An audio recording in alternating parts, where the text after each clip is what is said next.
ago. And this paradigm actually try to separate between the sacred things from our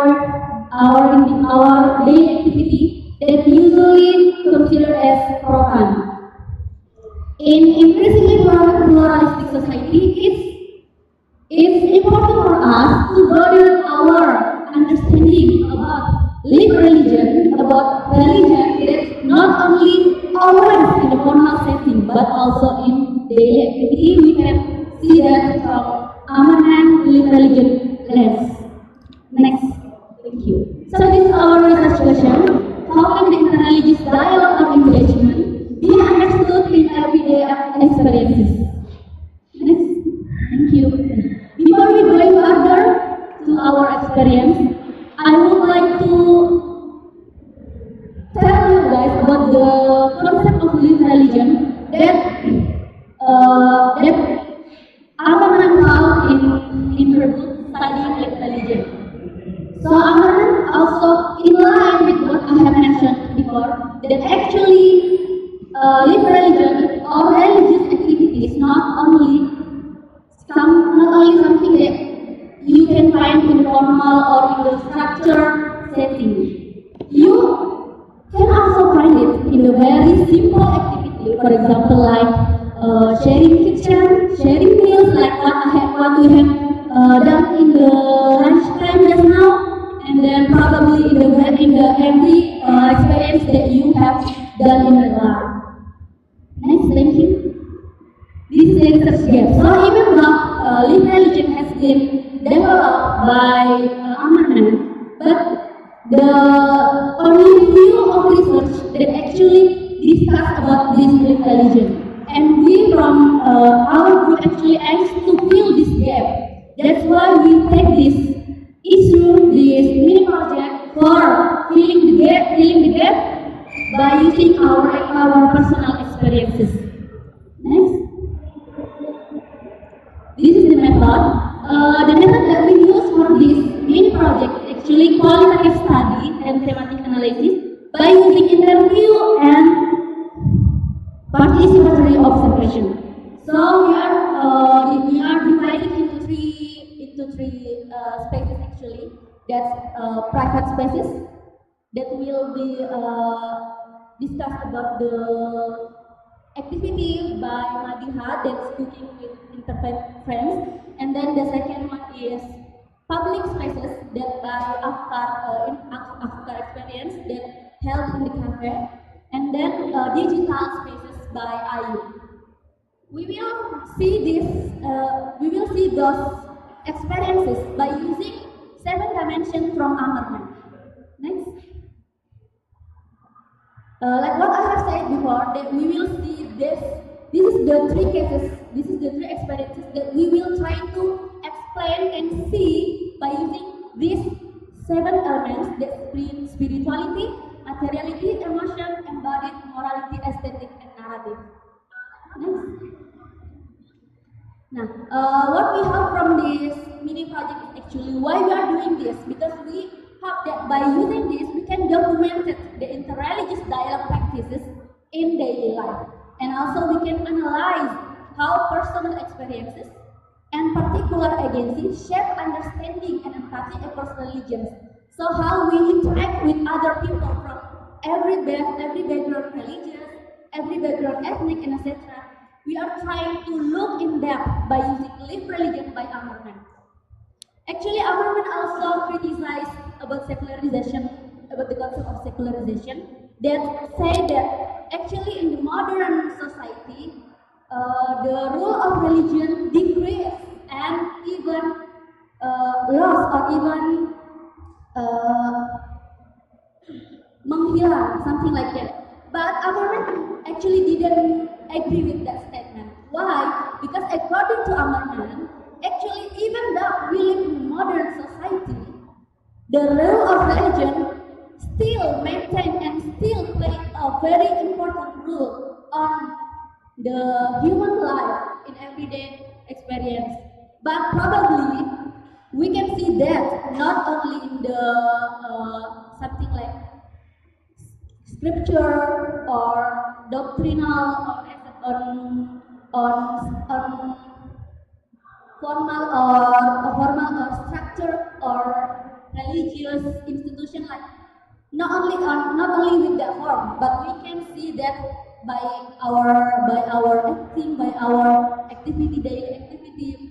Actually, we in the first we have 5 experiences actually, but we filter it into 3 because we try to see it. Where is the experience that really fit in live religion, fit in the concept of live religion by Amanat. Once we discuss with Mbak Irma and Pak Izak, one of the cases from our group is actually about the interaction between one people and the parking attendant. We in the beginning, we are trying to see if this activity is actually can be seen as religious activity, because even though the people and the parking attendant didn't have deep relationship, but in the daily activity they are respect each other. They are trying to give the greeting, say selamat pagi, selamat siang, and etc. But why we don't take that example in this case? Because we think that even though there is the respecting values in the activity, but it doesn't reach the goal of live religion. Why? There's one example. When there's 2 people, one people is doing washing hand in the wastafel, and the second people is also washing hand in the wastafel. But the difference is the second people washing hand for doing wudu, for praying. The first people, the activity by done that the first people is not said such as live religion, while in the second case is we can see it is live religion. Why? Because there's religiosity dimension over there. Because the second people do washing hand for doing prayer. So even though they did the same activity, it can have different meaning according to how the concept and the context that held by its time. So the next, thank you. So we will explain about interreligious engagement, but this explanation will be presented by Mas Mar. Thank you.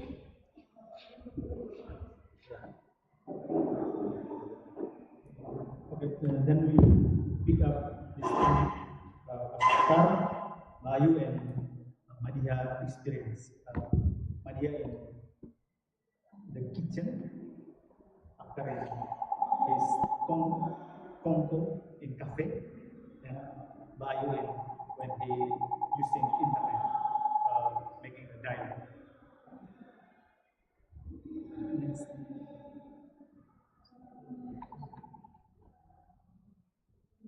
We will use this definition, interest engagement by Anderman, encompass interaction between individuals of different religious background, promoting understanding, respect, and dialogue. Although Anderman always alarm and say that sometimes we have to put focusing that not all our belief religion are positive.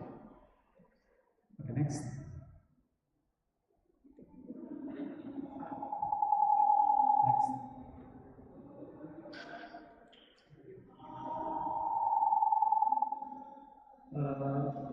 I will share a little bit about Madhya experience. Madhya is a student, international student from Pakistan.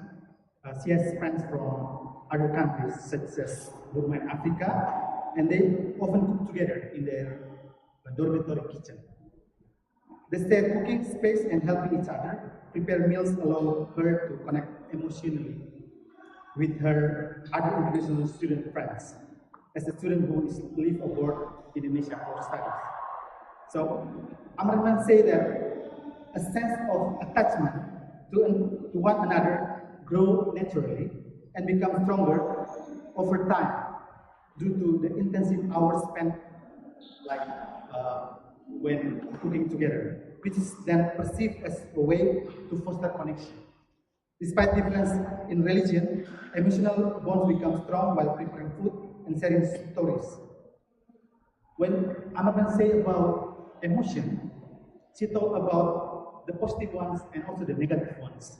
Sometimes we see emotion emerge. It feels like uh, we know about love and also hate. We feel in that situation. And next. Next. In Afkar case, he always with his friends, I mean, nongkrong in cafe, and one, I mean, one power, I mean, let's say, a statement that emerged from his friends. He is a HKBP. Tell back these ones. Next. Okay, thanks. After I thought about it, I mean, when he thought, his friend talked to him, he said, after I thought about it, Jesus is like us, gathering at night, chatting about this and that, criticizing the government, planning to overthrow the regime, philosophy, and drinking wine. Jesus and his 12 disciples are asked, I mean, he thinks like this. In Ammerman point of view, Ammerman's side, like Homi Kabama, tell about the liminality. So it's like when they talk in this sense, the narrative comes, and also they will like the materiality, the cafe and the cigarette, and also the like drinking wine. It's like a materiality to control and to like renegotiate again about how to make a dialogue in such a revolutionary, which cannot doing it in the like stream religion. Next. In Bayu case, Amarman said that, I mean, Bayu first in his experience, in her experience, he always like using tandem apps. It's like an apps for he wants to like search like intensive dialogue, which Amarman always say that in digital era, we can like make a dialogue who in the face-to-face meeting is very sensitive, but while using application or digital site, it make us to like very freely to like make a dialogue in a sensitive ways. So for Ammerman, using like digital application is like one tool to get to doing interview style. Next. So this is like the next. This is like the application that Kayu using. Okay. Next, our conclusion. We think that after analyze and using it to our experience, our team experience, we think that exploring the intersection of private, digital, and public space reveals significant insight into interreligious engagement. Interreligious dialogue thrives in everyday contexts such as kitchen, cafe, and digital platform. These spaces foster respect and understanding through shared experience, casual conversation, and humor that transcend formal manners. And the third, daily intersection between the kitchen and public caves serves as an informal venue for dialogue. This spatial context influence engagement as comfort and shared routine encourage open discussing about faith and identity. Okay, that's all. Thank you.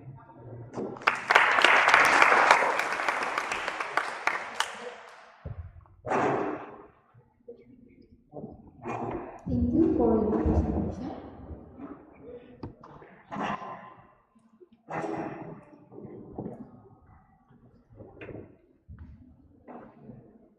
Now we move on to our second presentation. which will present on topic creating peace building and addressing climate crisis through Tandur Barang in rural East Java. Let's give a warm welcome with applause to Sidik Pramono, Alifatul Chasan, and Ninsir Lumbantoruan. Please come forward.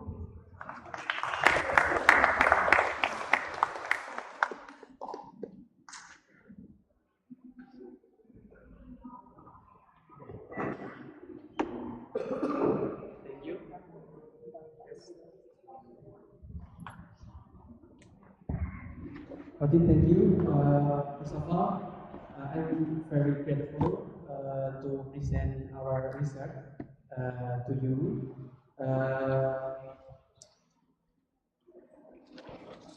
This article has been presented in Notre Dame Peace Building Institution Conference 2025, and I will present about the topic.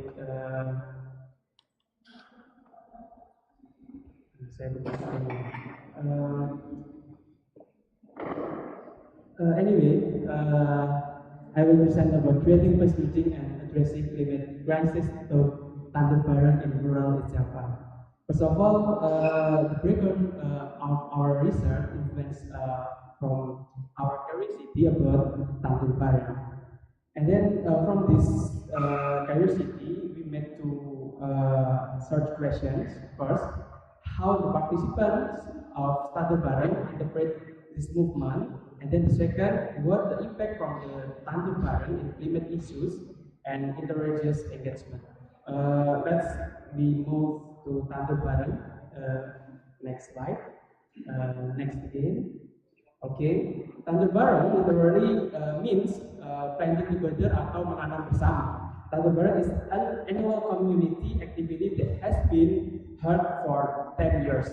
Starting in 2015, in one of the areas in East Java, basically in Tulungagung by Kusurian in Tulungagung. This Tandur Barang activity is an initiative to unite people from various religions to engage in the ecological issues or action, towards replanting with promoting interfaith solidarity at the same time. However, the participants involved are not only for this who were invited from various religious backgrounds. The activity also invites various other communities such as Scouts, high school students, and the other organizations. So we can say that Tandur Barang is not only about planting trees, but also planting trees through interfaith engagement. The movement addresses two main issues. First, interreligious engagement, and the second is ecological crisis.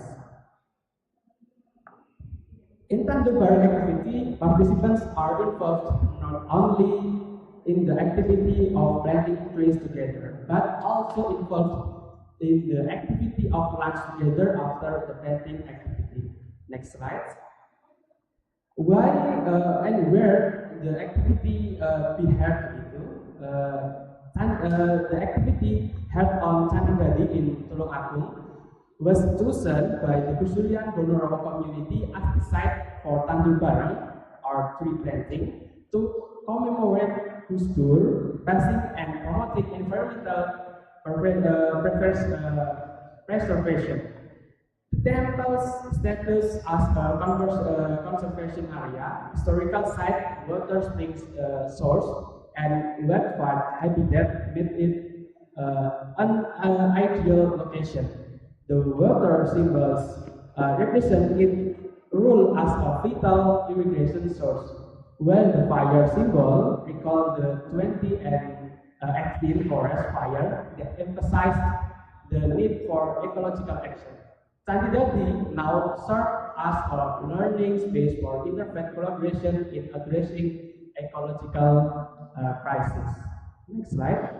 Why interfaith community? Why is the interfaith element so important? Because peace and environmental justice cannot be separated from the context of our society.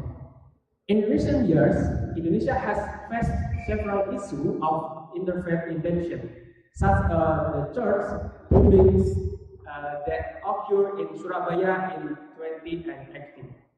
And in Tulungagung itself, which is the setting was where the Tanjung Barat activity took place, there was an action to reject the building of a place of worship, precisely a Hindu temple or pura in 2022.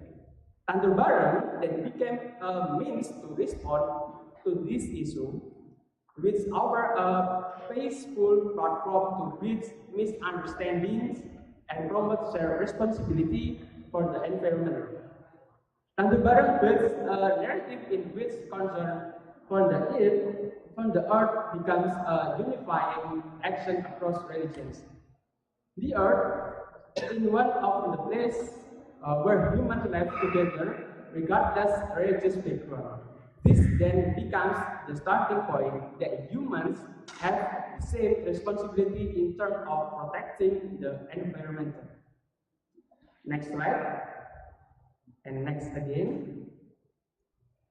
How do the participants interpret Tanjung Barat? From sharing knowledge and experience, the forum of Tanjung Barat has personal reflection of their action. One, it is a peaceful resistance movement because today there are so many unjust policies on the environment, land grabbing from native become everyday news. We have conscience for extractive industry, palm oil, plantation, mining industry, causing natural disaster like floods, landslide, and more. There is a feeling of meaningful engagement and dismelting the former thing, because through this activity they are able to meet their needs. And then the activity and of course the dialogue tends to give more space and attention to the majority group, which in many cases in Muslim community. Therefore, this forum eliminates the barriers between majority and minority groups. And then the sense of manyness and everybodyness. Tanjung Barat provides an open space where everyone can interact and building genuine connections with one another. In setting, there is no separation between majority and minority groups. Everyone comes together as part of one community, and the forum is not limited to only religious leaders. Next slide. Next again. And then we will discuss about the impact. Next again. Okay, once again. What the impacts from the Tanjung Barat? First, it has created individual awareness and concern for nature. This is evident from the number of participants, which consistently exceeds 150 people annually, and this even reached up to 500 participants. The event is supported by more than 10 organizations representing various religious groups and community elements. Second, Tanjung Barat has shifted the perspective of religious institutions from being relatively exclusive to being more inclusive and actively involved in interfaith initiatives. These initiatives are effort to maintain and nurture the interfaith relationship that were cultivated through Tanjung Barat. And the third, Tanjung Barat acts as a bridge for fostering collaboration in organizing interfaith activities and strengthening solidarity. This includes initiatives such as Music for Peace, food waste, engagement workshop, assistance in preparation of GKI, Gereja Kristen Indonesia, prize ordination ceremony involving Muslim, Hindu, Buddhist, and indigenous faith about indigenous religion representative, and going participant in interfaith dialogue. Next again.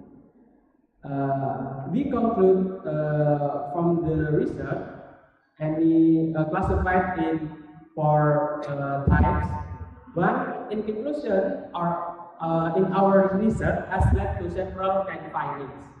First, Tanjung Barat builds the interreligious network and give meaningful impact to the society regarding peace building and ecological crisis awareness.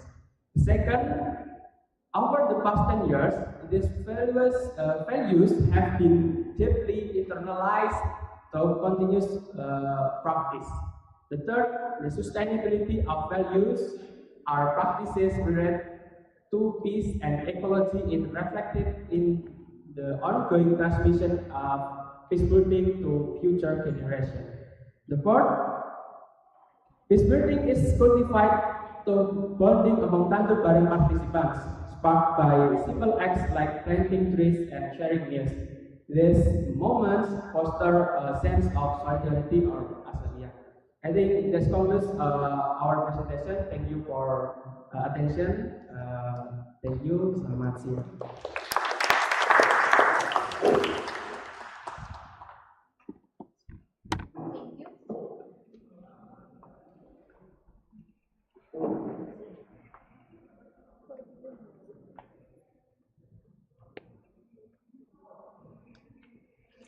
Thank you for your presentation. Now we'll move to our third presenting group. Group 6 with Rahmat, Nafi, Susan, Leo, and Lulu. They will present their paper titled Useful Chart, a digital space for interreligious contact through visual history. Let's welcome them with a round of applause.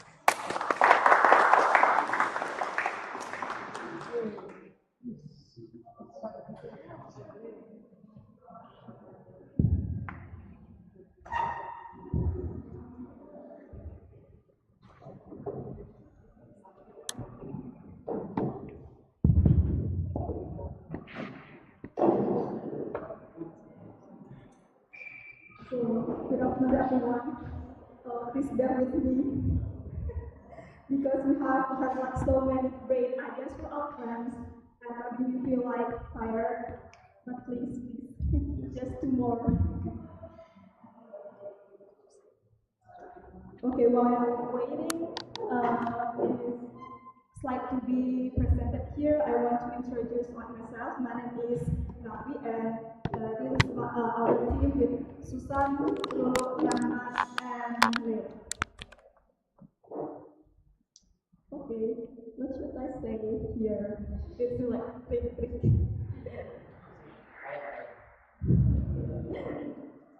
Okay.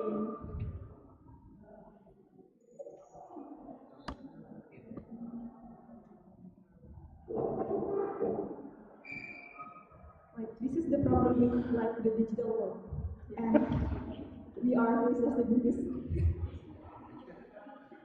Okay, I think. Okay, so like this is like our topic. We do like digital research with a use of charts as the case, a digital space for interest contact through visual history, and why we think this is important. Next, why we think click is matters in internet dialogue.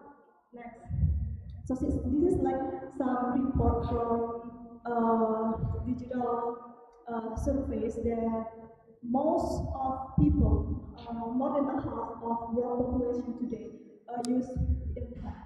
Next. And we spend like almost a third of our life in digital world, like online. You see, this is like the mean of the global, like 6.5 hours, and for Indonesia, we see here like 7.5, almost a half hours we spend it in our phone or computer. This is like the reason why we use like the internet. The main reason is to finding information And let's see why videos matter, because like in the fourth rank, watching videos, TV show or movies counts as like 54% of the reason why we use that. Next. So it is highly unlikely that our encounter with religions happen in the digital world. Like for my case, I spent my entire life, like almost entire life, studying in Islamic institutions, so I don't have encounters with many people from other religions. So how do I know like other religion like Christianity? I know it like with encounters with movies, in the Christmas movie like Home Alone, something like that. This is my first encounter with others. I have like some example here. Do you think you would click on these YouTube videos? I want a volunteer from the Christian friends, maybe, but maybe just next. Would you like to choose if you are presented with this kind of videos? Which one would you choose, or which one do you think you are curious about? Yeah, Hindu denominations explain it. You feel interested with it, right? But you are Christian, right? But you are interested in this information, yeah, because it has a good clickbait, right? Okay, next. Maybe are there our Buddhist friends here? No, our Muslim friends here. Or maybe if you want to choose this one, which one would you like to click?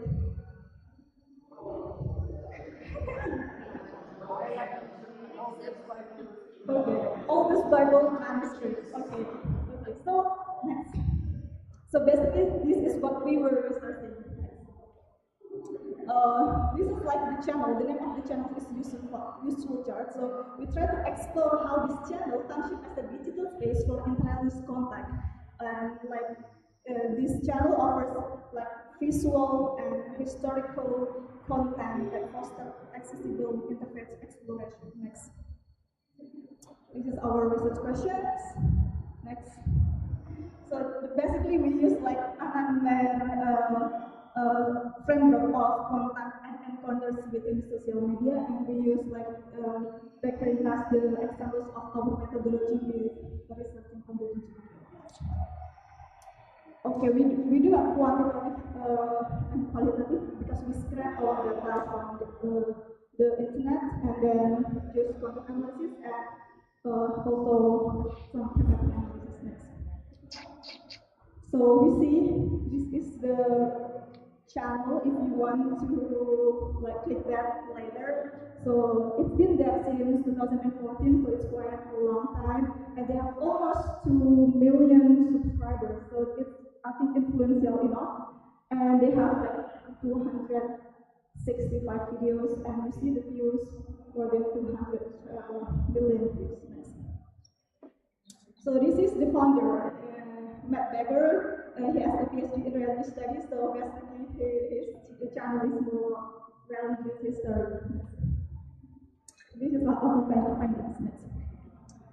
So we analyzed like the title of 265 videos, and we have like world history here, biography, biology, mythology, and categories. So, but within that we have 64 religious contents, and within that religious contents we have Christianity, Judaism, Islam, Hinduism, Buddhism, Sikhism, and even atheism, and like the global like categories.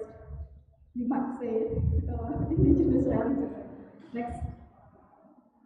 And this is like their view, because like most of the contents like Christians, but they also have some other religions.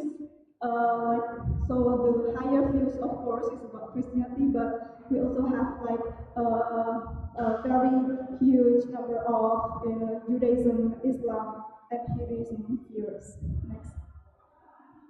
So this is the example of our interreligious dialogue. So this is one example video, the Islamic Prophet family tree, and let's see like the comments here.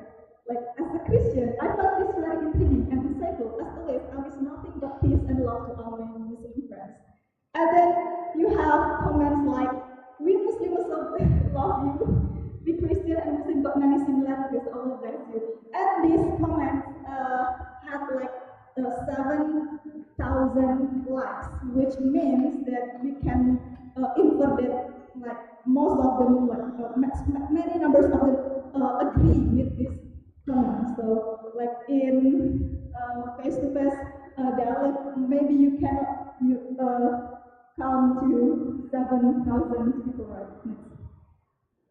So this is our thematic analysis of comments. We analyzed like 500 comments in a sample video called World Religion Explained.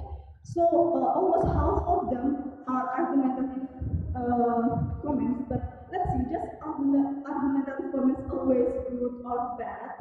And then we have appreciation and some curiosity here, and like a small number of irrelevant, persuasive, and some advertisement there. We're going to discuss this later. Next. So this is like example of appreciation comments, like this one. My former boss was Hindu, and I've always been very curious about their religion. So thank you for this. I love learning about religion, and this makes me feel so spoiled. So he connects his interreligious experience in the real world, and then he, like the Madam Hani, I believe he or she, brings that experience into the digital world. So like it's kind of mix. Next. And this is an example of inquisitive comments. Why does the denomination work for other religions? What is about the work that is only applicable to Christians? And indeed, Yusuf Church replied this. So I think Matt Becker explained this. So there is really a dialogue between the viewers and the owners of the channels, or the admins of the channels. Next. So this is kind of supportive comments, but well, thank you. Some of them give the channels like money, like this is amazing, and so you can apply a lot of this one. Next. Humorous comments. If you like, I don't have comment, me neither. I don't know what you like. Like you just get this. Me neither. Did you know this?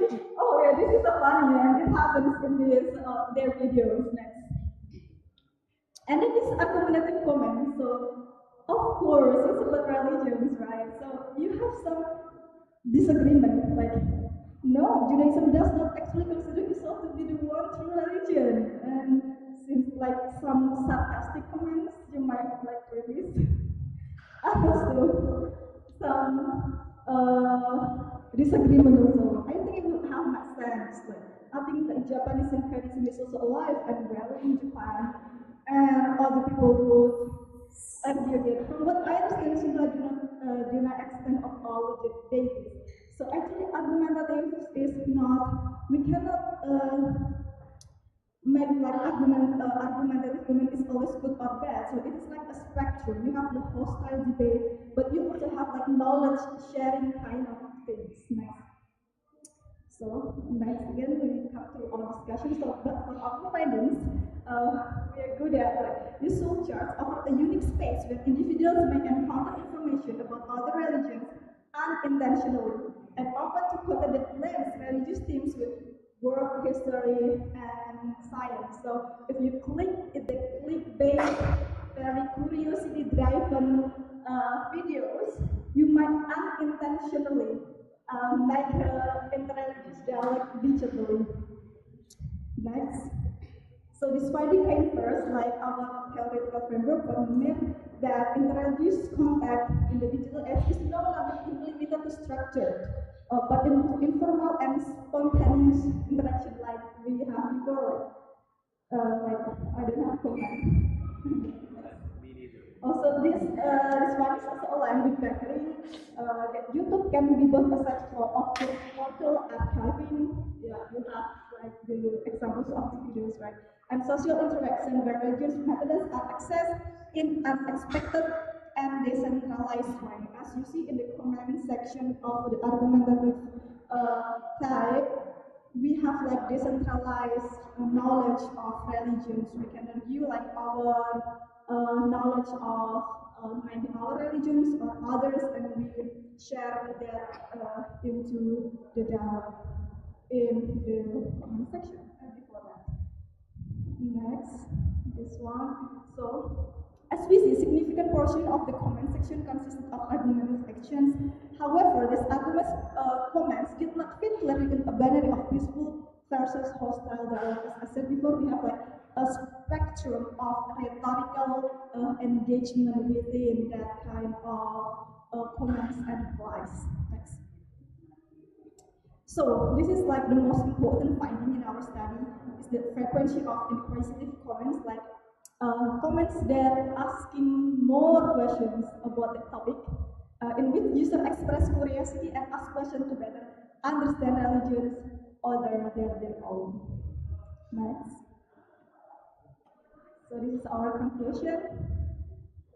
So we propose that channels presenting religious content through the lens of history and science, like visual charts, especially with the accessible visual formats where you are interested in the visuals, not necessarily the content at first, might serve affordance. Affordance means something that can make us possible to do something. So this visual history make us possible to have a dialogue within the comments. And then next, this is our theoretical implication for interreligious dialogue. Our findings suggest that the need to broaden interreligious dialogue beyond face-to-face encounters, like proposing people to information model in which individual engage with religious content through videos, visual, and comment section. So because when we find a new information about other religions, it changes us, right? It changes our perception about that. So the dialogue can be within ourselves itself. Next. And this is practical implication for interreligious dialogue.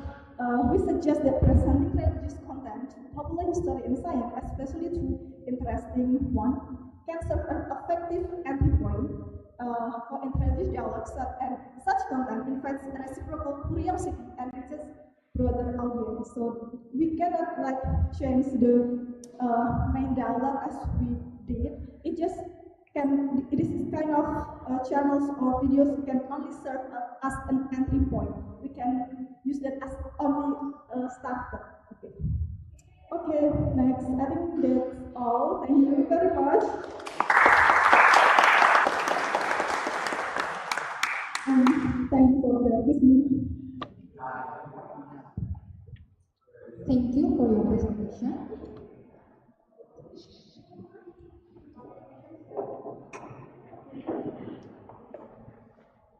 Finally, let's welcome our fourth and final presenting group, Group 3, with Raharjo, Juan, and Daniel. They will be presenting the paper Decolonizing the Civil Sphere, Reconsidering Ritual Pluralism and Religious Dogma in Indonesia through the Saparan Aprilan celebration. Let's give them a big round of applause.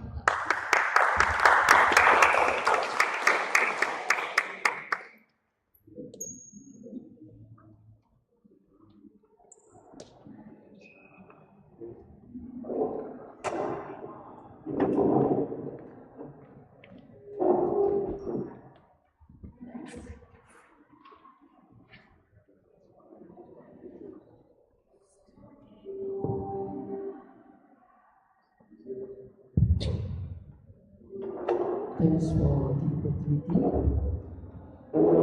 In order to finish the time, so I will just read what we have prepared. Our topic today is decolonizing the civil sphere, reconsidering ritual pluralism and religious dogma in Indonesia through the Saparan celebration in Tegalrejo, Salatiga. This topic prepared by me, Raharjo Dipangso, Juan Kausi, and also Daniel Syarif. We aim to explore how the tradition Saparan in Tegalrejo, Salatiga as ritual practice in Indonesia offer a lens to critique and reimagine religious coexistence in civil Indonesia. Before, next. Before we begin, let me guide you through the structure of presentation. First, introduction, why we need to rethink interreligious relation beyond doctrine.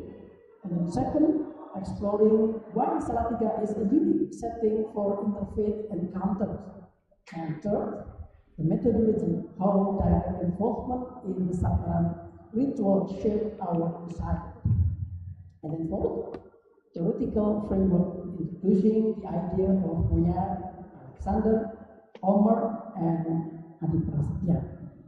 And then fifth, Saparan as a case study of ritual-based interfaith practice in action.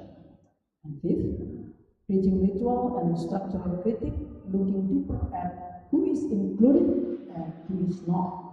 And the last, conclusion, what we learn from Saparan and why it matters nationality. Let us move into the first section next.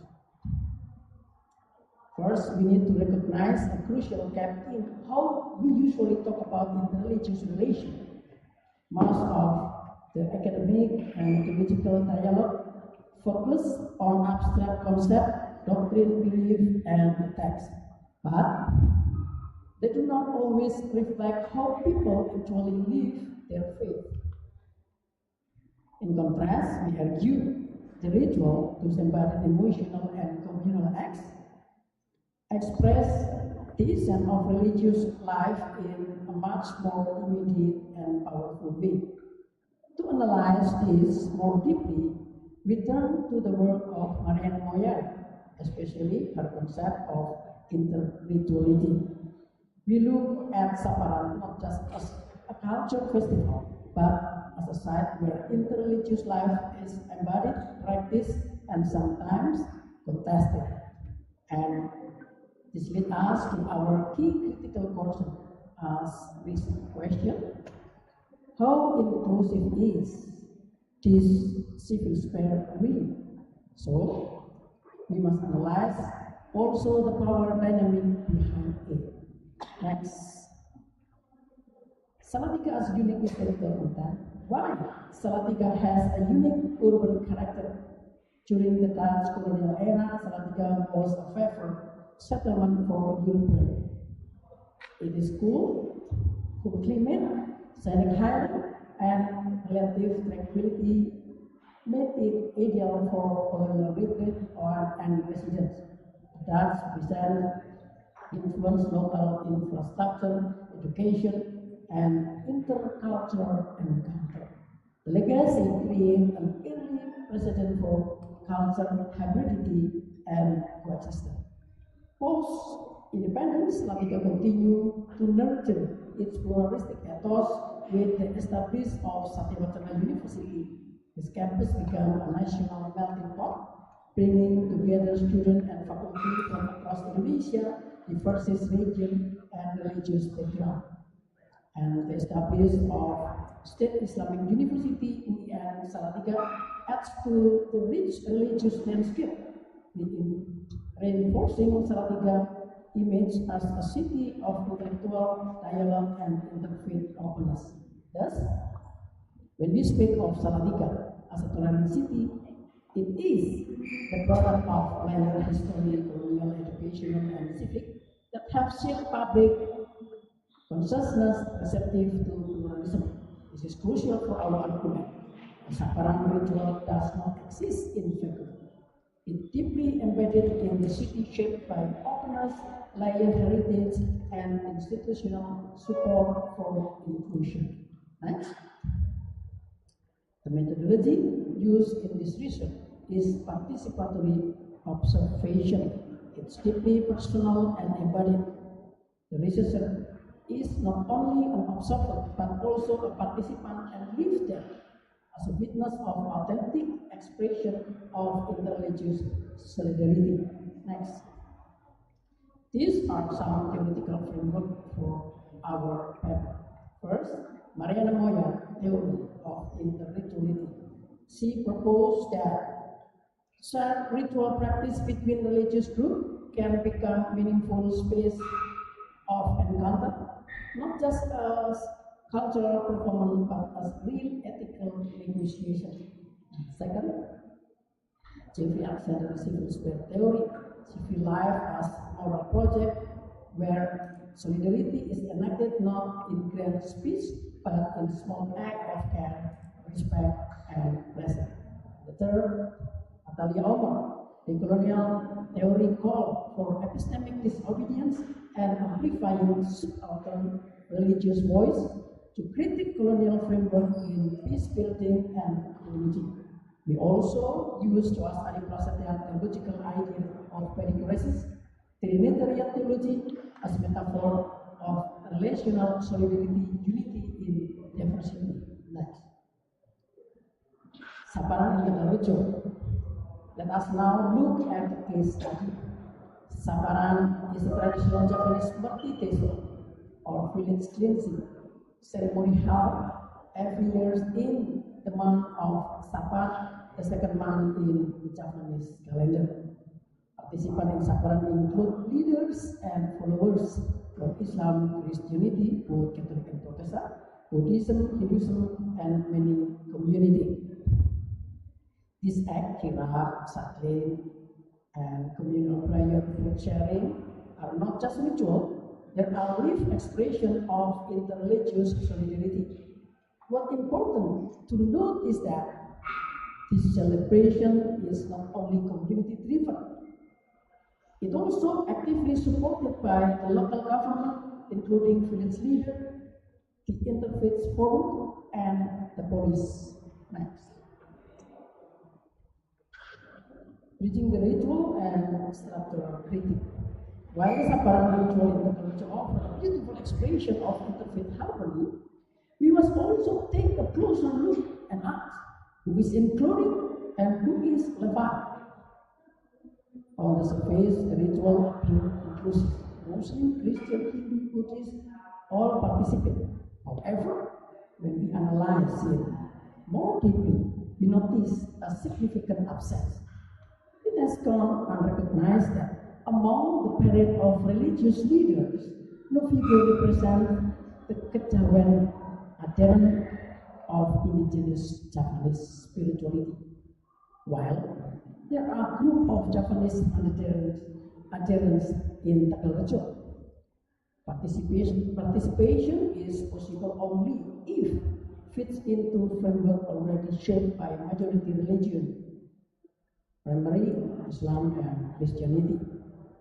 While the civil sphere claims to be universal, it often functions under the control of dominant groups, maintains hidden hierarchies. This means that for the civil sphere to truly work in Indonesia, dominant group must take ethical responsibility. They need to open space for the voice and practice of marginalized community. A healthy civil sphere does not emerge automatically. It depends on the deliberate willingness of those in power to include the vulnerable. So, this slide reminds us, ritual inclusion must be matched by structural reflection. Without it, even our most beautiful ceremony risks become symbolic performance that live deeper in equality untouched. Next. However, in practice, the civil sphere often reflects the ideology of the dominant religious majority. For example, in the first principle of Pancasila, ketuhanan yang Maha Esa, which translates belief in Almighty God. Implicit theological assumption, especially monotheism. As a result, religious expressions that fall outside this framework, such as polytheistic, non-theistic, or ancestral faith, is frequently marginalized or treated as cultural inferior. As a Christian, we also must to be historical. We must to be honest. Historically, Christian theology has often been entangled with colonial system. So, to move forward, we propose a decolonial reading of Christian doctrine, especially through the lens of perichoresis, as articulated by Indonesian theologian Joas Adi Prasetya. Perichoresis describes how the three persons of Trinity exist not through dominant or hierarchy, but through mutual indwelling. Each one present in others in relationship of love and openness. This model defines life, offer a counter narrative to the dominant. So, the conclusion.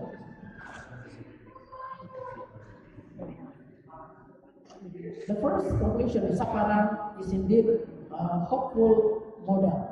It shows us that ritual can serve as powerful bridge. However, we must also be careful. This is not a universal model. What we see in Salatiga reflects a very specific social and historical context. So, the lesson here is not to copy Salatiga, but learn from it critically, to recognize that the civil sphere is not a fixed or neutral space, but one that must be continually renegotiated through inclusive policy, theological self-critic, and communal ritual. Therefore, our proposal is that we must engage in three interconnected practice. First, ritual practice because it's built emotional and symbolic bond. And second, structural critique because it's revealed who is left out and why.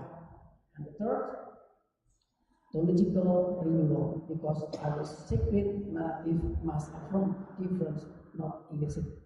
By only combining this element, we can reimagine a civil sphere that is not dominated by one group, but co-create through justice, unity, and mutual presence. May our work continue to be a space of critical hope, where theory meets practice, where peace is not a doctrine but lived reality. Thank you very much.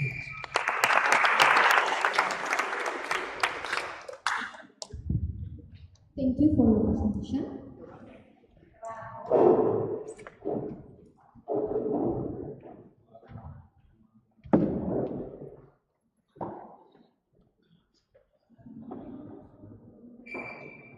Now that all groups have presented, we will move into our 30 minutes discussion and Q&A session. If you have any question for any of the presenting groups, please raise your hand and state your name and which group your question is for. And keep question concise and clear. One.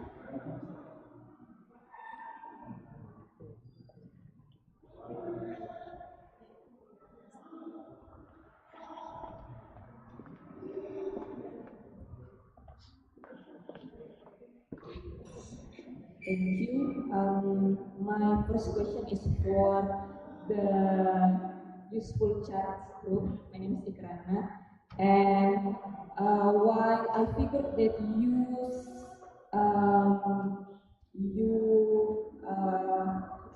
you present the category of each comment section, like argumentative, and but I would like to know the technicality of how do you sort out the advertisement comment in the video. Like, we know that many comments in the one YouTube video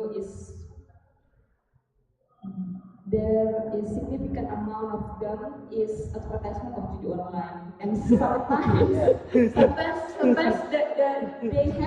they have like narrative to like cover the intention to promote the judi online, but then it is there and it's not like a little, but it's more than like cukup mengganggu begitu kalau kita lihat. Nah, bagaimana kalian how do you manage it to sort out the data? And then you said in your discussion that this interreligious contact is might be happen unintentionally, but how do you consider the work of algorithms? Because sometimes when at first we intentionally look for the history of religion, let's say we look for the history of Christian religion and we found the useful chapter in the first option that you can watch, and then after that, even though you do not subscribe the channel, the video keep coming up to your home YouTube. So at first it is not unintentional, but it is sometimes intentional, and then the contact begins. How do you explain that? And then the second question is for the last group from discuss about Samparan.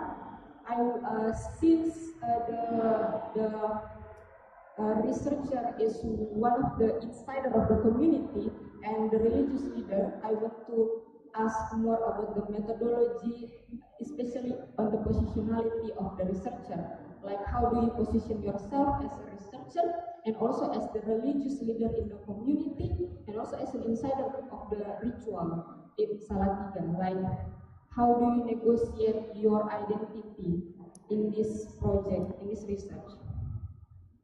That's all. Thank you. Thank you for your question.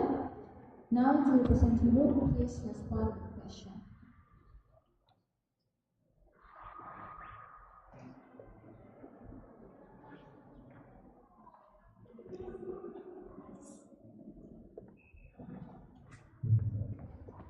Thank you for your question for our group. It's about how to sort out the advertisement comment. But yeah, actually a lot of judo advertisement appear in YouTube. In our channel, there's no judo. Maybe it's not popular in Canada because the channel is come from Canada. So what we do is our study is analyzing about 500 comments, and the type of comment which is the advertisement one is about their own advertisement. You know that the channel, they also have a marketplace. They sell the chart for the educational purpose. So there are many comments about how they buy the chart, or how the content creator, the channel owner, also promote his work through the channel. That's what the advertisement type of comment here in our study. And then your second question is about the unintentionally to interact with the content, I think. Yeah, the first contact is unintentionally, but because of the work of algorithm, the next click is intentionally, but that's how the YouTube and all social media works, right? So we can avoid that type of algorithms work, but because of the algorithm, the channel could be spread wider and also reach huge viewers, and also opens up a big space for interreligious dialogue to happen on that channel. Thank you.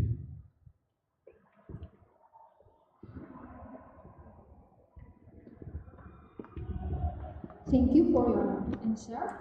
Now we will move to next presenting group for respond. Please respond.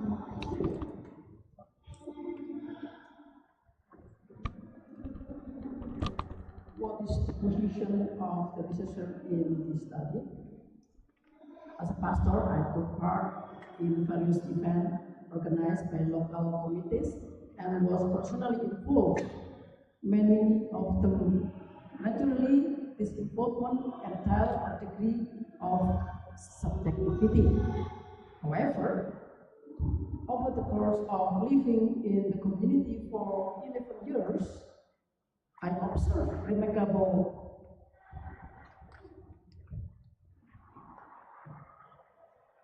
closeness among people of different religion. Even members of the same family could belong to different faiths and yet live in deep harmony. Despite this, I noticed that religious leaders from the Kejawen indigenous spiritual tradition were not included in the recognized group of religious leaders. This result is not merely an external investigation but lived experience. We have inhibited over 11 years. Thank you.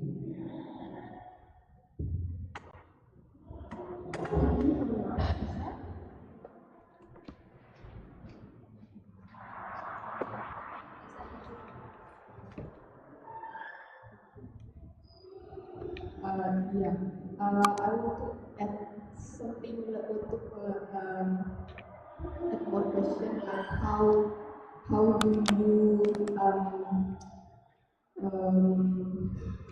overcome, like how do you identify some sort of like conflict of interest of your position as religious leaders and also with the purpose of your research? Like, do you identify there's some potential conflict of interest and how do you mitigate it if there is any? Thank you.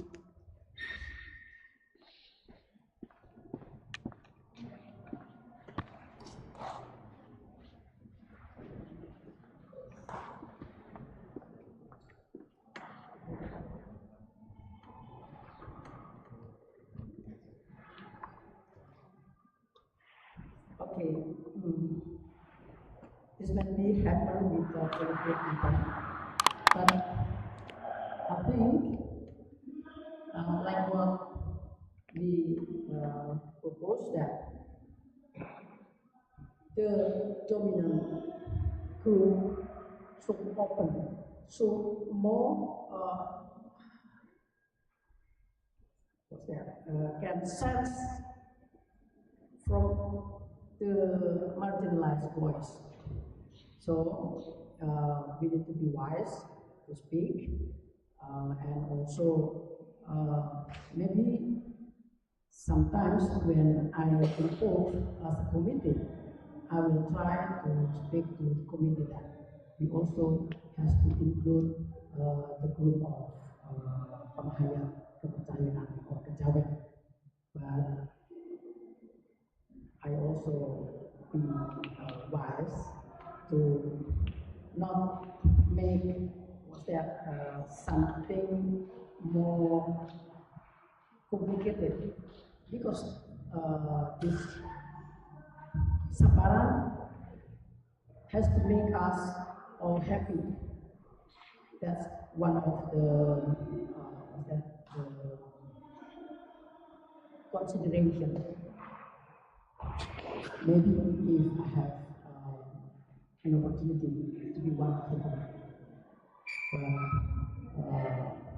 for several years, they just invite me.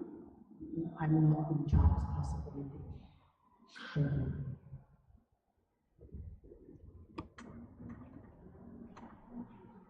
Thank you, Putri, for your answer. Now we still have time. Is there any of you want to ask question for presenting group? Yeah, we have two questioners.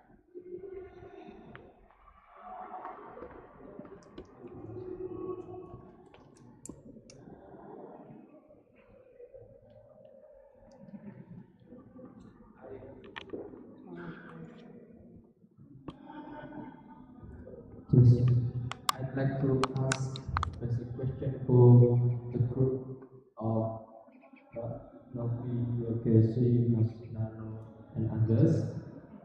In brief, do you think the religion is completely disconnected from institutional religion? Whatever you answer, please give your arguments as if you hold a view that lived religion arise from Fakir. That's all. Thank you.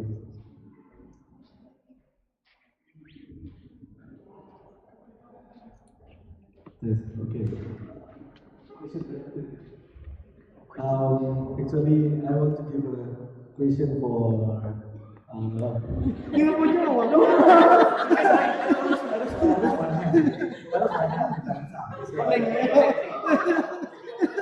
so that's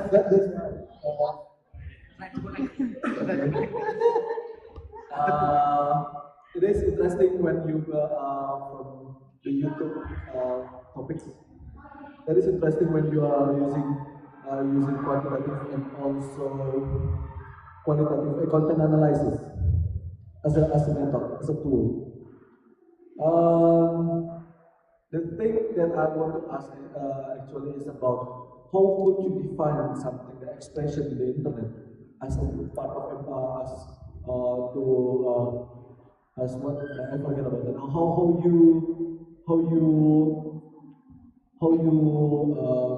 put this comment into this expression, like this is argument, or this is I forget about what kind of that. Supportive, etc. Because I just remember about the senior thesis about that, using also the quantitative methods on to counting that kind of expression also. But the tools are sometimes misrecognized for some expression from emoticon, like the expression of sad, but actually it is expression of love. So how can we deal with that through this content analysis or this quantitative? Thank you.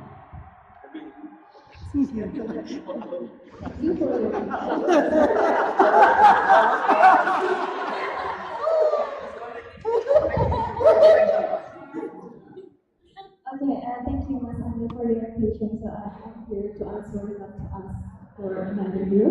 So, that's on your patient about the great religion that arise that emerge from environment. That's actually not fully not fully disparate with the institutional religion, but the living religion itself try to see that the invisible thing that usually not see or tidak lihat by the institutional religion itself. For example, the seven factors that such as maturity and religious, spiritual dimension, and also and others, as sometimes it's forgot by the institutional or word that's constructed by the formal meeting out interreligious dialogue itself. Yes, for probably like my other things will add it, but. Hello guys, so for the definition of living religion itself,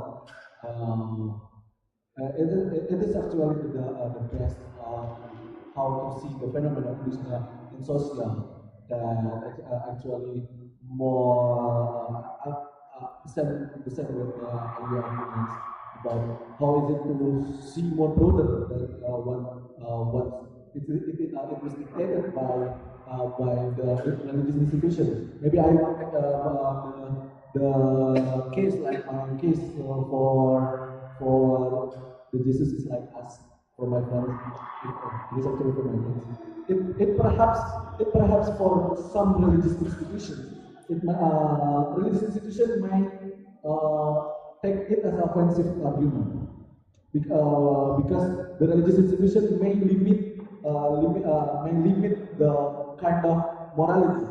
But in living religion, by looking through living religion, we may go abroad. We may look into the morality construction itself from the community that involves instead of also institution. Can we use living religion inside of a religious institution? Of course it is. We can. because it's not always similar that with religion is always not always face to face or maybe versus with governed religion. It's not always the same. But usually with religion is more discussing about how we look deeper into more not so rigid.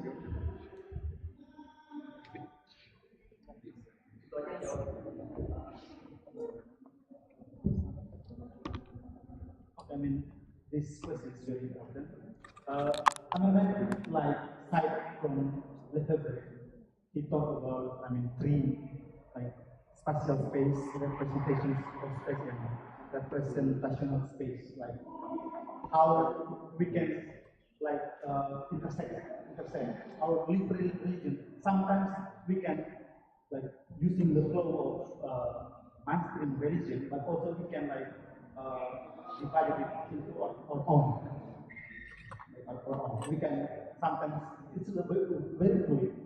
I mean, we can use very fluid ways to control our narratives in front of the mainstream religion. That's it.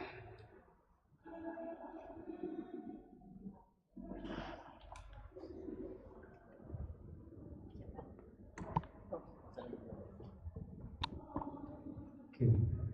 Thank you for your question, Mas Afkar. Okay. Why we use both quantitative and qualitative approach for our study? Since our data population is entire videos on useful chart channels, which are 265 videos, and it's effectively analyzed if you use quantitative.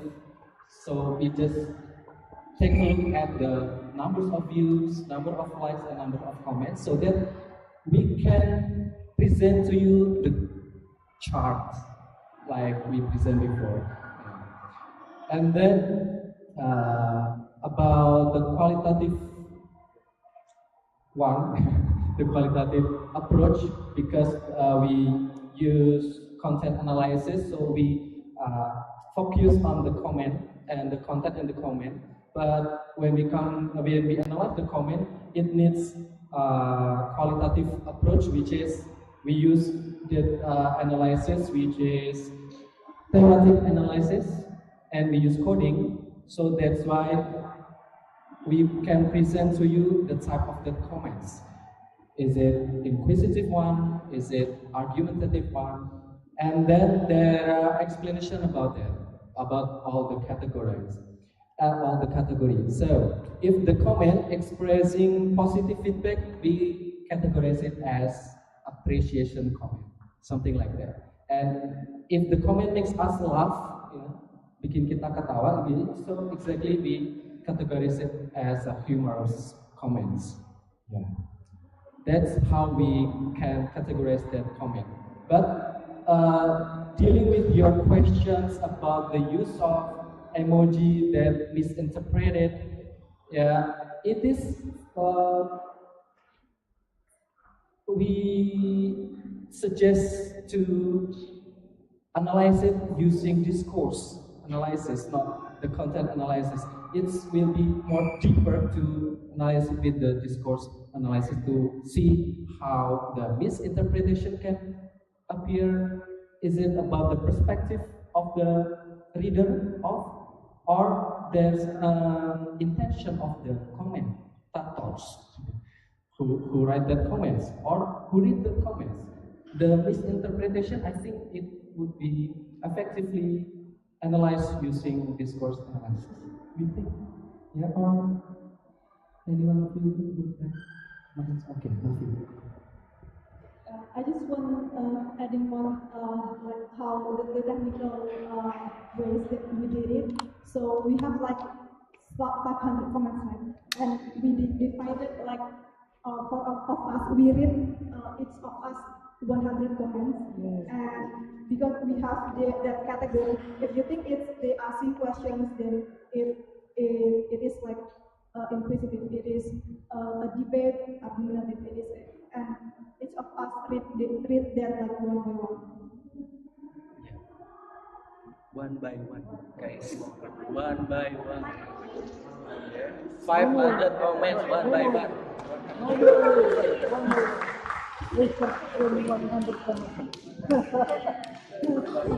Very exhausting.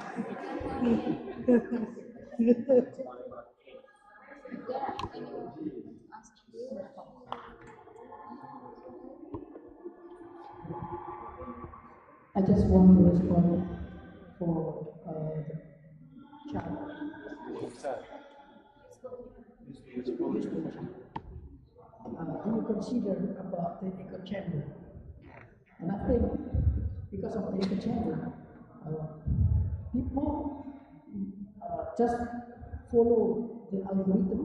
So actually, the interfaith happen only for the people that have already open mind. So actually, it's a kind of filtering some people. So the impact of this is maybe just limited, very limited. That's just my response. Thank you.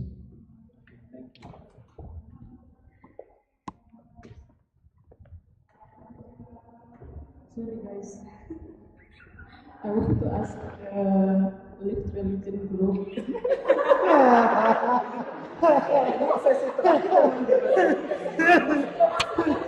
Karena kita sudah presentasi di lobby. Tadi kan masih buka. Takut karma nih.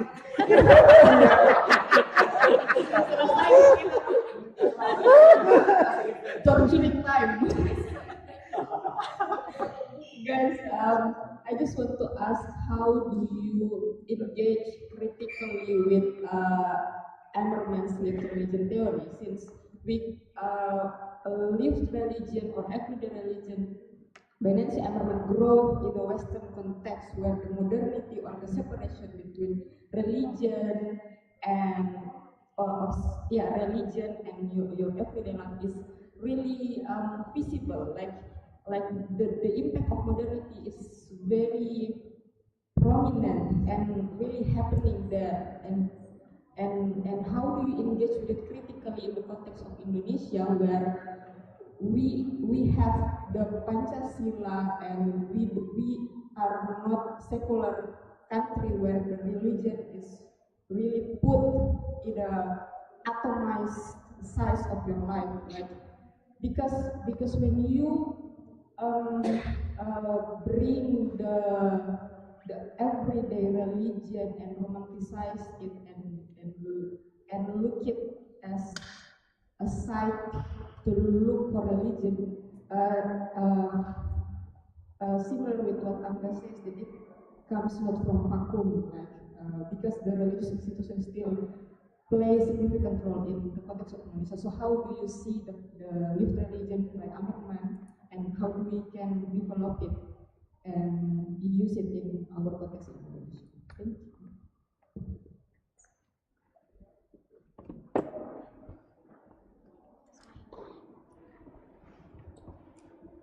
Okay, very nice question. Marvelous. So, in the very beginning in that book, Emmerman said that in this modern era, they are like offering to us not only like nature, but also digital era. So, these two kinds of how to research spirituality. So. What she want to bold is, she said that in this modernity, we cannot think the spirituality is trying to find something aside, but the journey itself. So when we want to feel spiritual, so we want to going to the process of the journey. Very complicated, and he like offering come to our everyday life and see their spirituality is emerged from that. So everything is spirituality, spiritual moment, and how to capture that. That's like our how to say it? That's a multitasking of us. That's like you have a sense first, a sense to know, and like this mental, the thinking of spirituality first, and then you'll try to intertwine it in every, like he say about his seven dimension, his seven lens. You can use that. It's very he say about like supermarket. If you want to search about spirituality, think about going deep in your everyday life, and then you will see, like using his like seven lens, and then you will found that our spirituality like emerges from that. That's it.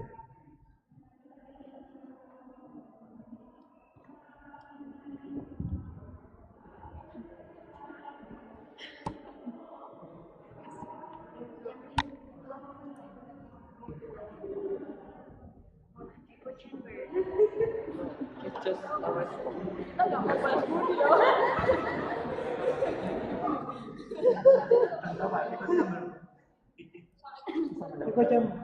Mau nambahin aja ya. Balik lagi. So I just want to add about what Mas Nano argued about. So we realize about the notion of the digitalization. That's why we bring the three cases into. We combine three cases into one. That's into public space and also digital space. So normally, that's when we use the word religion paradigm, we did not notice that private space also reflect the religious engagement, the religion itself. Moreover, in the digital space, we probably when we use the word religion paradigm, when we standardize the religion itself, having the religion that's having scriptures that reading Quran, reciting Bible, and etc. So we realize that live religion is a merge, and it is reflect in our area. Moreover, in Indonesia, with the complexity of with Majapahit society, so we need to see this kind of the structures itself, that we try to decolonize of the word religion paradigm itself by live religion that reflect and also practices in our everyday life. I think something matters. So that's the reason why we bring the three states in our discussion, because it reflects and it's also involved with the seventh form of by the Ammerman, the neutrality, spiritual dimension, and etc. So the three cases of that this space is involved within those of form. Thank you.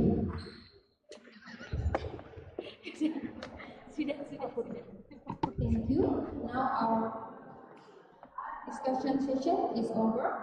And thank you to everyone who asked questions and gave their thought on the topic. And thank you to all the presenting groups for your thoughtful response. Now we have come to the end of Engage Panel 3 session on digital tradition and engagement.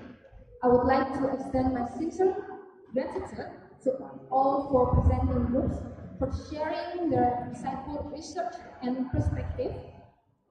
And thank you also to the audience for your active participation and thoughtful question you posed. At this point, I am Jessica Abel. If there were any unintentional missteps during my moderation, please accept my apology.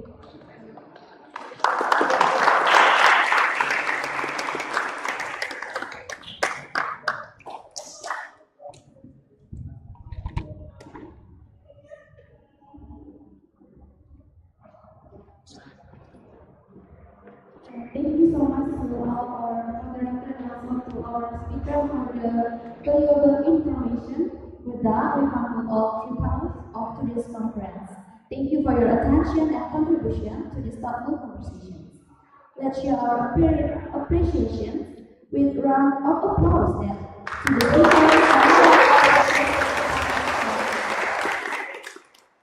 We have now reached the closing segment of the 6-minute graduate student conference.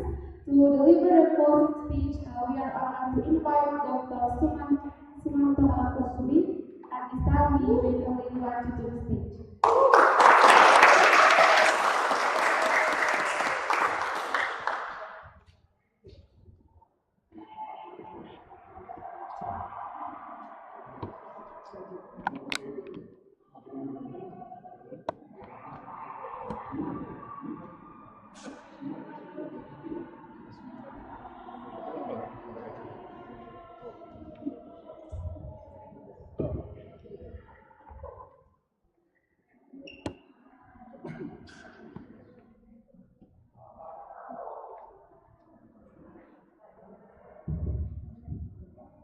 Thank you so much. Assalamualaikum warahmatullahi wabarakatuh. So good afternoon, everyone. I am a new member here, Suman Batu Tubi. Maybe some of you are familiar with me. I just joined the Faculty of Theology just a few months ago. Actually, after finishing my PhD from Boston University, and I spent more than 20 years in overseas university. And teaching at various universities in Amsterdam, in Indiana, in Park University in Saudi Arabia, the National University of Singapore, and last year I joined Kyoto University of Japan. So I am just new here, and I think I am the only, the first Muslim scholar hired by Faculty of Theology.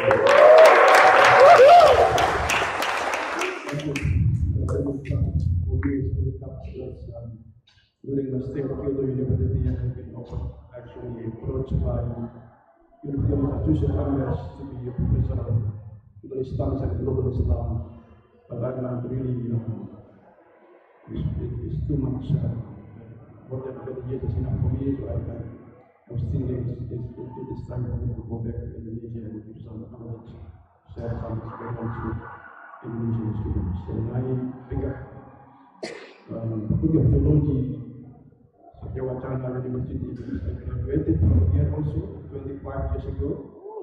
I graduated from Master of Religion, Study of Religion against Satya Wacana 25 years ago. And since then I spent in many different places in overseas. So this is the first time I joined in Indonesian University, and the first time I teach in Indonesian University actually. So first of all, let me give very much appreciation to this mini conference, which is really not only good but also very outstanding. When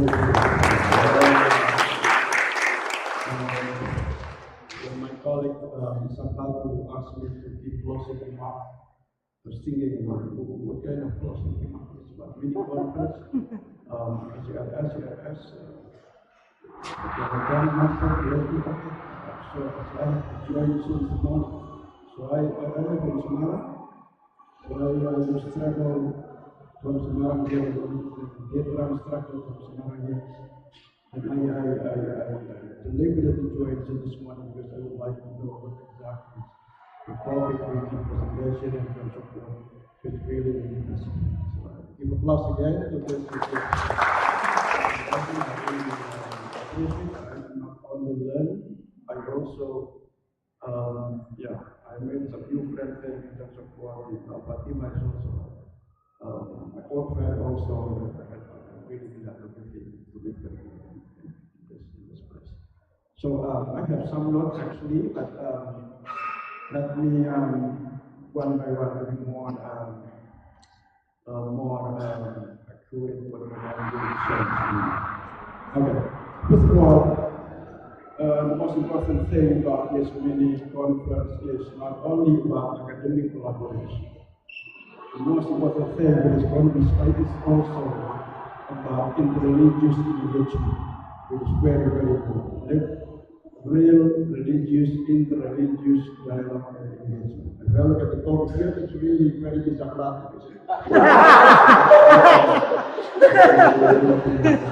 Engagement, but I really do appreciate about this because not only about this topic, this theme, but also I get some of you quoted some friends of mine that you asked Adi Prasetya, for example, we spent together at Boston University, that you asked Adi Prasetya, he was from theology, I was from anthropology department. So you wanted Nancy Harmon also, which is part of mine during my stay in Boston University. I think I believe you have been influenced by Dr. Isa Plato. But that's really good. Yeah, that's okay. That's fine. So first of all, this is not only academic collaboration. It's really religious group engagement, which is also very important for us. So many people, I talk with Isa Plato, all Muslim, Christian, Hindus, Buddhists, and so forth. Many times we discuss in separate places. So Buddhism group is their own, Christian is their own, but there is no such a place that can connect between different religious groups into one group and discuss together about something topic important. So this is very important moment, I think. And you from different religious groups to join forces to research, write paper, it's not only interesting but also really challenging. Yeah. So this is was appreciated. The second, I think what we think, I think in the future is what are the outcomes of this? I think we have to think about this. I would suggest this is not just a meeting, a small review conference, but it should be what's next after this. In the West, in the Western University, a final project is usually transformed to be academic paper, either in academic conference paper, journal articles, or edited volume in books, and whatever. So I would suggest this is not just the presentation here, but also you have to transform this to be an academic paper or publish something, or presenting somewhere in much bigger forum, like a conference, international conference. I know like maybe I have noticed some discuss about what is the dialogue of the dead, who will be sending for dialogue of the dead. I think there's that really in the future there is an international conference on care between care in Southeast Asia and North Africa. I think it will be very interesting if you can presentation about this, but also about care, right? So it will be very interesting if you can apply for these conferences. So this is you have to think about in the future how to transform this into the academic papers, either in conferences, journal article, chapter, and volume. Okay. The next point is I'm thinking about between speech and writing. It's a very important thing. There are four types of people. First, people can speak but cannot write. People can write but cannot speak. People can both write and speak.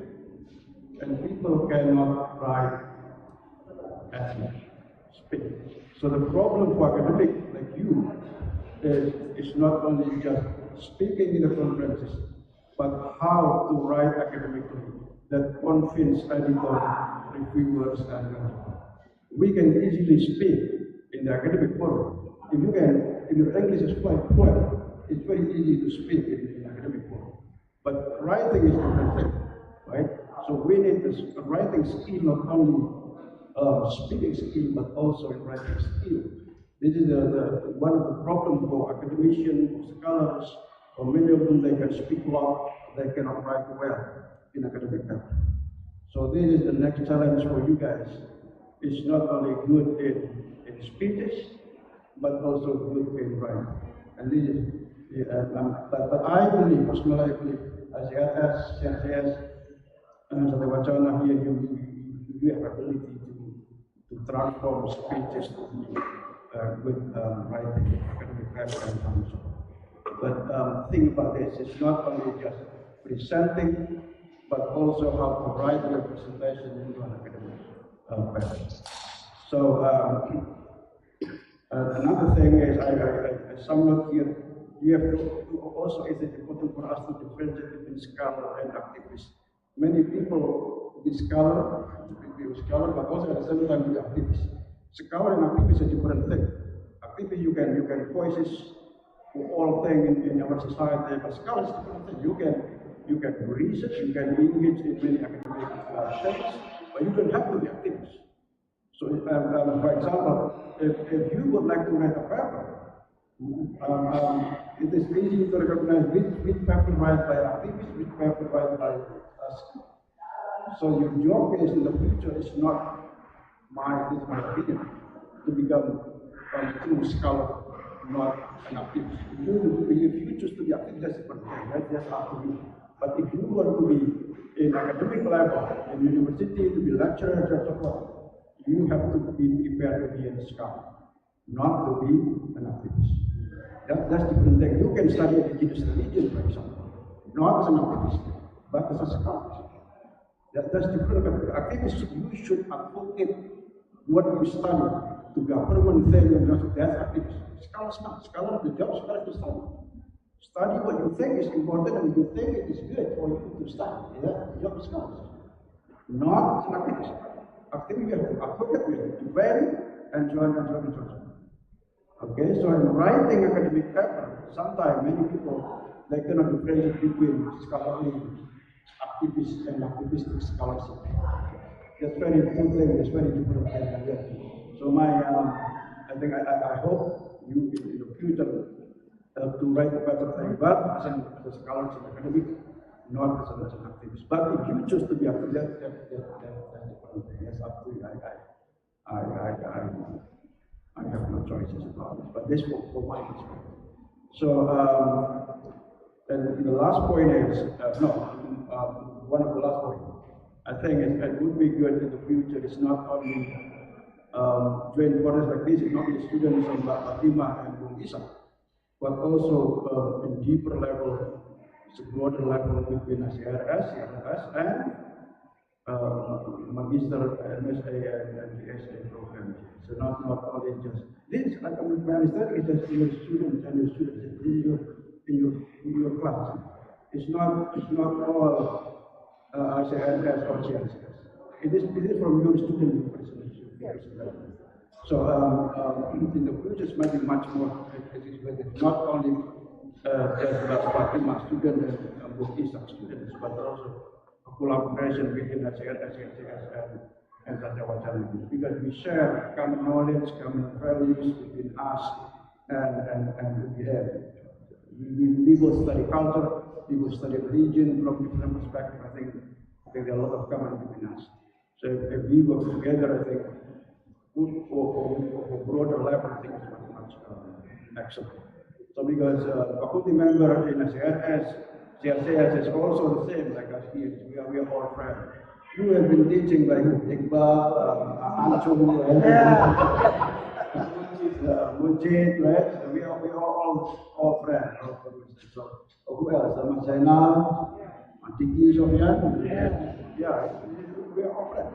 So if we work together on not only in conference but also in research thing and control, would be much excellent in the future. Okay, so it's not just students of Bata, Ungisak, but also between institutions at Tewachana, theology especially, ACRS and GSS. Okay, the last point is I would like to present my own organization, Nusantara City. It is very important here. Might be some of you know, might be some of you not. I would like to give this last. So I not only joined this committee, I also headed. I have a Nusantara Institute on Culture and Religion, and this is my organization. I founded in 2019, I believe. So and one of the programs in my institute, Nusantara Institute, is what we call Nusantara Academic Writers Group. And this annual program is specific for those who in the stage of writing thesis or dissertation. Okay, so this every year I give award this excellent thesis proposal or dissertation proposal to address very critical issues about religion or cultures. Okay, so it's more than 50 works now since 2019. And this year, the closing date for the deadline for the application is the end of this month. Yeah. But it's only you who in the stage of writing thesis or dissertation is eligible to apply for it. But if you still, what semester you are now? What semester one? Second semester is not. Maybe next year you can apply. And there are several students already got this scholarship. Last year, Jian, Jian here got this, one of them. And also in the previous, also they have some center students also got this. I forget the name of female student who Lian, yes, Lian was CRS and a student. A woman. No, the other one. A woman studying Mennonite solo church. You got a student, isn't it? That's I'm forgetting. Also, has got this award also. Mostly from this one, from Satya theology, and CRCS, mostly they got award because this is not because of friendship thing. No, this is because of academic quality. We those who apply is more than 1,000 applications every year. Now it is very huge. But we sort out those who really have deep great knowledge, theory, method, and so on. We choose them to be awarded every year. And Bapak also is part of the Dewan Juri. Also, Pugisa adalah part of Dewan Juri. We help every year. We enroll more than 20 scholars experts to select this thing. But of course, the final decision is on me. Final decision is on me. I can give what when I want. But also I hear the voices from jurors. They come from experts from panel. If you are selected, and I will be to facilitate you to dialogue or give presentation online on Zoom, and so forth. And the final decision is always based on input from the jury, of course. It's not only, but of course, I am the final one in those who give. Every year we give 7 or 8, and this year also we are doing the same thing. I will give my 7 or 8 awards.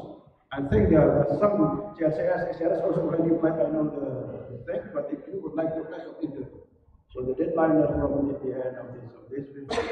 If you have one chapter is enough, one chapter, and then proposal, and then write letters of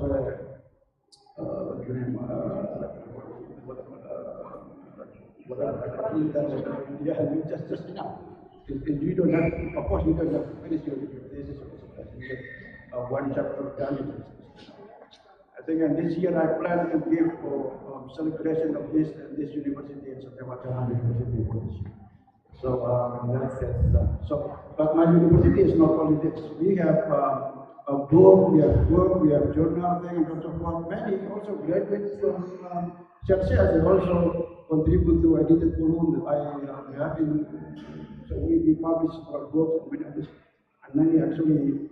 CRCS graduate participated in contributing to the chapter. So that's my comment. I think again, I really appreciate for this, and thank you so much. It's really excellent and outstanding.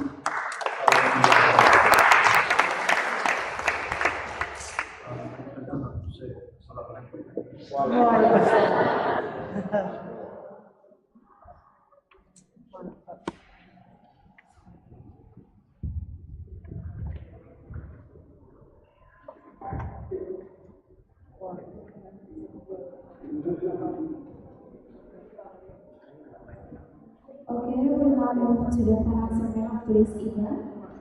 We invite Professor Fatima Hussein, PhD, and Professor 1 to the signing table for the official signing of the minutes of the meeting.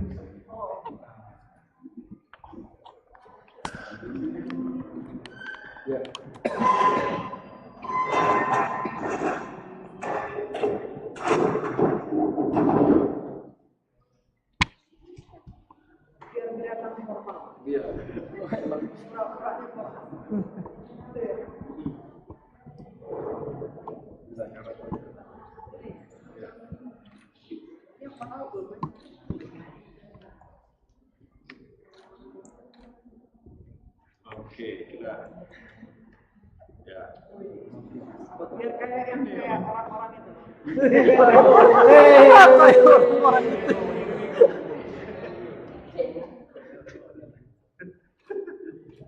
Oke.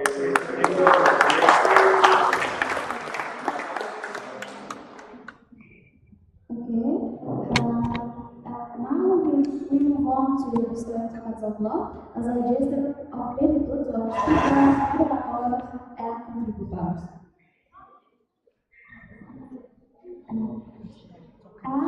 We invite Dr. Sunarto to the stage to present a token of appreciation to Professor Fatima Hussein as a member of the CRCS.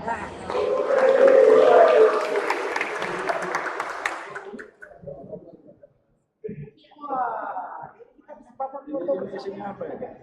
Isinya sarung. Aku nebeng terkenal, Mas Manto. Salaman dulu, salaman di foto tadi aku touch up. Nggak haram, nggak apa-apa, nggak muhrim ya. Nggak ada getaran.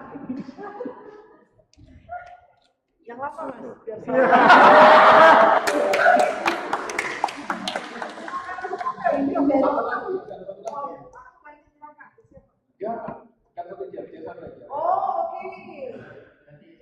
And next, I would like to invite Pendeta Isakatu as dean of the Faculty of Theology to come forward. Pendeta Isakatu mempersilakan untuk Profesor Fatima Hussein on behalf to the ICRS.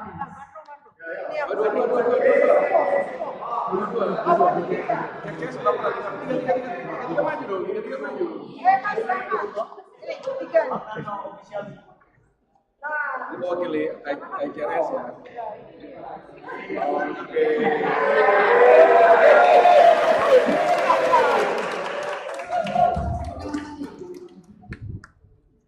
Oke.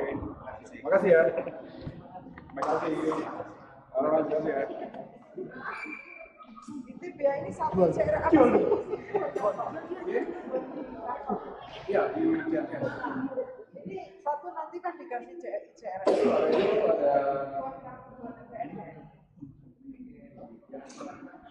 Thank you very much for the proposal of Pendeta Isakatu and Professor Fatima Hussein PhD.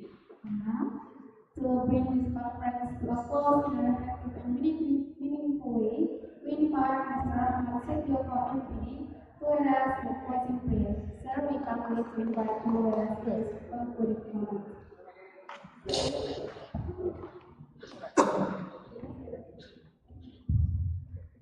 Thank you for this opportunity. Bapak Ibu, our beloved brothers and sisters, to end this mini conference peacefully, let us pray. And please allow me to lead the prayer in Buddhist tradition. So let's prepare our heart together and let us pray.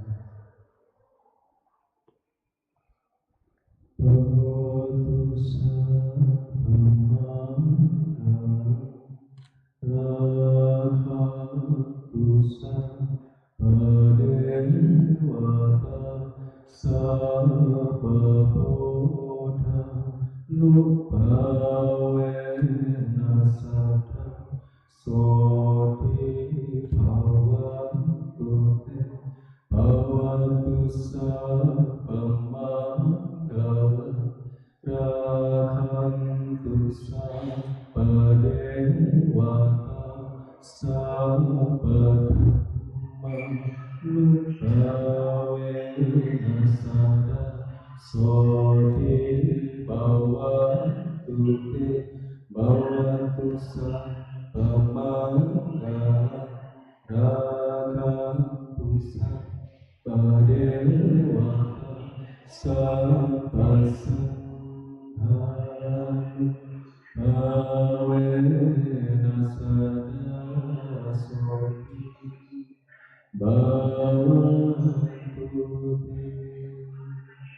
Satu-satu bawantu sekitarnya, may all beings be happy. Sadhu, sadhu, sadhu.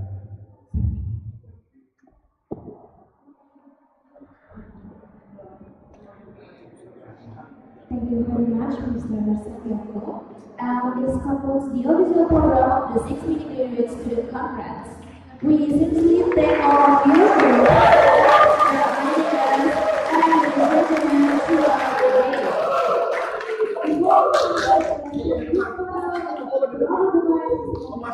Please gather at the center place. So, everyone will take a picture, and we will take a picture outside in front of this